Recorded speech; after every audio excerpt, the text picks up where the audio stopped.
श्री शिवाय नमस्तुभ्यं मित्रांनो, शिवशक्ती भक्तिपद या चॅनलवर आपले सर्वांचे स्वागत आहे। गोवर्धन पूजन। नमस्कार भक्तांनो, आज आपण साजरा करणार आहोत गोवर्धन पूजन, जे श्रीकृष्णाच्या लीलाचं प्रतीक आहे।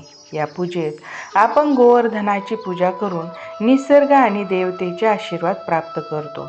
चला जाणून घेऊया गोवर्धन पूजनाची कथा आणि विधी। यमुना जवळील गोकुळ गावात एकदा श्रीकृष्ण यांनी गावकऱ्यांना शिकवले की देवतेच्या पूजेऐवजी निसर्गाचे पूजन करणे आवश्यक आहे। गावकरी इंद्रदेवाच्या पूजेची तयारी करत होते। त्यांनी श्रीकृष्णांनी आपल्या वडिलांना विचारले, ही तयारी कशाची? त्यांनी इंद्रदेवाच्या पूजेची आहे असे सांगितले। त्यानंतर त्यांनी इंद्रदेवाच्या पूजेऐवजी गोवर्धनाची पूजा करण्यास सांगितले आणि सर्व गावकऱ्यांनी मिळून गोवर्धनाची पूजा केली आणि तेथेच अन्नकूटही साजरा केला। हे पाहून इंद्रदेवाला खूप राग आला। इंद्रदेवाने मुसळधार पाऊस पाडला आणि या पावसापासून संरक्षण करण्यासाठी श्रीकृष्ण भगवंताने गोवर्धनाला 7 दिवस आपल्या करंगळीवरती उचलून धरले आणि सर्व गावकऱ्यांचे आणि गायांचे रक्षण केले। मग तेव्हापासून गोवर्धन पूजा केली जाते।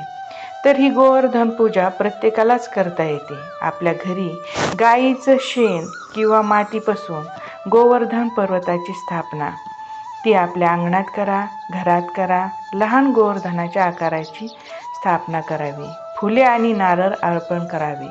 पर्वताच्या भोवती फुले, नारळ, मिठाई ठेवावी। दीप प्रज्वलित करावा।